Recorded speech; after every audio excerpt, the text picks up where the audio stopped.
INTJ and ENFP can hear the same clarity very differently.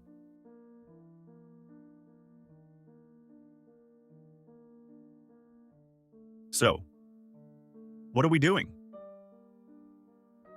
A small laugh. Not warm enough. Why does it need a name tonight? Because I don't want to keep guessing. I'm not asking you to guess. No, you're asking me to stay inside something that still has no shape. A pause.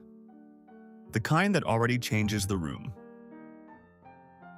What felt grounding to one person started to feel narrowing to the other.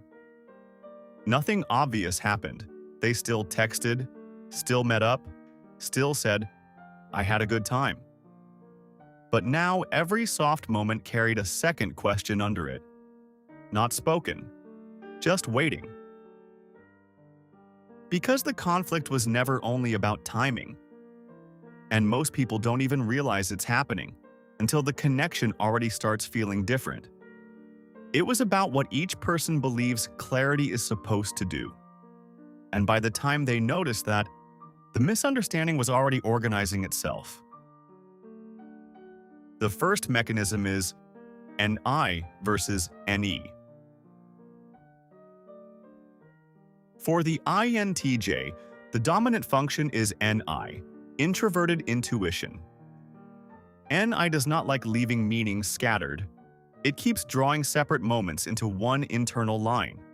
A tone in a message, a repeated hesitation, the way someone looks away right after saying, "I'm here," the way the connection feels stronger and less defined at the exact same time. And I keeps gathering that, quietly, until it no longer feels like random data. It starts to feel like a trajectory, not certainty in the loud sense. More like an inner recognition. This is becoming something. Or, this is failing to become something. So when the INTJ asks, "Where is this going?" they are usually not inventing pressure from nowhere.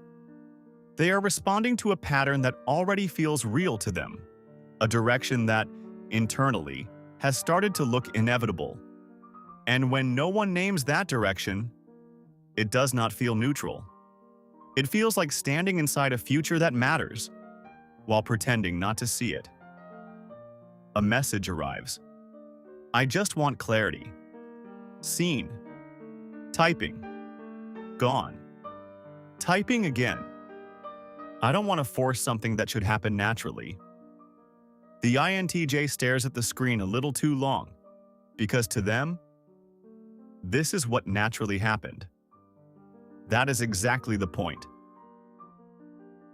For the ENFP, the dominant function is NE, extroverted intuition. NE does almost the opposite. It does not move toward one inner line first. It keeps experience open. One conversation can mean 5 different things. A connection can deepen without needing immediate definition. A pause does not always mean retreat. Ambiguity is not always danger. Sometimes it is stillness, sometimes growth, sometimes unfinished meaning. So when the ENFP hears, "Where is this going?" they do not necessarily hear care. They may hear the field of possibilities starting to close. Not because they do not care, because they are still letting the thing reveal what it is. And if it gets named too early, NE can experience that as something living, being narrowed before it has fully shown itself. So the INTJ hears hesitation and thinks, "You don't want to face what this is becoming." The ENFP hears definition and thinks, "You're trying to decide what this means before I've finished feeling it." And neither interpretation feels irrational from the inside. That's why this conflict is so hard to spot, until it's already shaping everything. One is trying to reduce uncertainty by finding the line. The other is trying to protect meaning by not collapsing the options too soon. And this is where both people start feeling misunderstood, without being able to explain why. I'm not asking for a contract. I know. Then why does it feel like you're backing away? Because every time you ask, it stops feeling like a moment and starts feeling like a decision. It already is a decision. To you.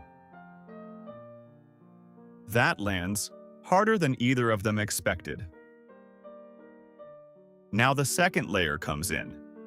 For the INTJ, the auxiliary function is TE, extroverted thinking. TE is where internal vision becomes external structure. If NI sees the direction, TE wants alignment with that direction.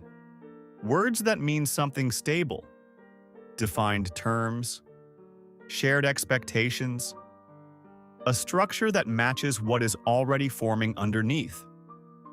TE is not just being organized. In relationships, it often shows up as, if this matters, let's make the terms real enough to stand on. So the INTJ asks clearer questions. Are we exclusive? Are we building towards something serious? Are we actually on the same page? Because for TE, unspoken dynamics create friction.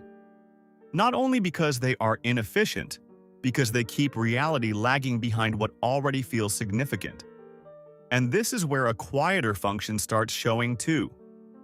The INTJ's tertiary is FI, introverted feeling. It is not always expressed openly, but it is there, underneath the structure. That is why the question is rarely just logistical. It is often personal in a way the INTJ does not fully display. They're sitting next to each other now, close enough to look connected, not close enough to relax. The INTJ says, I just don't understand why naming something honest would damage it. The ENFP looks down, because the answer is not simple enough to say quickly. For the ENFP, the auxiliary function is FI, introverted feeling. FI does not decide by external structure first. It checks for internal truth. Does this feel right? Do I mean it? Am I choosing it freely? Is this still alive in me? Or am I starting to say what will keep the peace? That process can take time. Not because the ENFP is playing games, because FI does not like false alignment. It would rather stay undefined a little longer than say yes too early, and feel internally dishonest later. So when the ENFP hesitates, the hesitation is often not distance. It can be conscience, self-checking, protection against saying more than they can inwardly stand behind. And ENFPs do have TE too, but as the tertiary function. That means structure is available, just not always trusted first. In some moments, the ENFP can become suddenly decisive. Fine, tell me what you need. Okay, then let's be clear. Let's just define it. But tertiary TE can arrive a little abruptly, a little reactively, not always as calm structure, sometimes as pressure under pressure. So the ENFP may swing between open-ended sincerity and sharp, temporary overdefinition, not because they are inconsistent in a shallow way, because their inner pacing and outer structure do not always arrive at the same time. The INTJ trusts clarity to reveal commitment.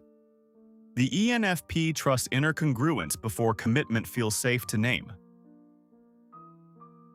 Why can't you just let it breathe? Why does breathing always have to mean no definition? It doesn't. Then what does it mean? It means I'm still in it. That's not the same as knowing where I stand. And your version isn't the same as knowing what I truly mean yet. They both stop there. Because both sentences are true, and neither one helps. This is where the conflict becomes subtle, instead of loud. The INTJ gets more precise, cleaner questions, less room for drift. Not because they suddenly became colder, because pressure is building under the surface. And precision feels safer than exposing how much the uncertainty is starting to matter. The ENFP gets more careful, not necessarily more distant, just more aware that every answer now seems to carry consequences. So spontaneity drops. A conversation that used to move naturally now keeps pausing at invisible checkpoints. Some people read silence as distance, others read it as thinking. And that difference alone can reshape a relationship, and once that interpretation locks in, everything else starts confirming it. For the INTJ, the inferior function is SE, extroverted sensing. When things remain undefined for too long, inferior SE can make the present feel noisy, unstable, too immediate, too many mixed signals, too much reacting moment by moment, not enough durable reality. So the INTJ tries to anchor the present. Not because the present is unimportant, because without structure, the present starts feeling unreliable. And when inferior SE is stressed, the INTJ can become more reactive to what is happening right now than they appear on the surface. A delayed reply, a changed tone, a plan left vague. Small things begin to hit harder than expected. For the ENFP, the inferior function is SI, introverted sensing. When something becomes defined, SI quietly asks, "What happens after this? What expectations begin repeating? What routines harden? What if naming this creates a version I now have to maintain?" Inferior SI is not just fear of boredom. It is sensitivity to being fixed into a pattern before the inner meaning feels fully settled.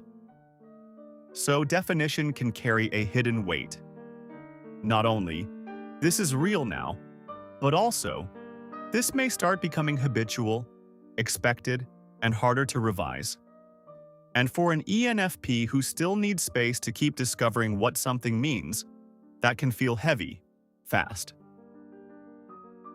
You're overthinking this. The ENFP exhales. No, I think you're deciding too fast. The INTJ looks away. Because from their side, this was not fast. This was late. One is trying to protect the relationship from vagueness. The other is trying to protect it from premature closure. So why does the same clarity feel stabilizing for one person and overwhelming for the other? Because the INTJ experiences clarity as alignment between vision, structure, and value. NI sees where it is going. TE wants reality to match. FI quietly says, "This matters." While the ENFP experiences openness as protection for meaning still unfolding, NE keeps possibility alive. FI checks what is true. TE appears later when it can support rather than replace that truth. And SI worries about what becomes fixed too soon. Same relationship, different threat. Now the emotional cost becomes visible. The INTJ starts feeling foolish for caring this much, without language to hold it. Not intense, just inwardly sharpened. They may sound composed, while thinking, if this matters to you too, why does naming it feel like asking for too much? The ENFP starts feeling reduced. Not rejected, reduced.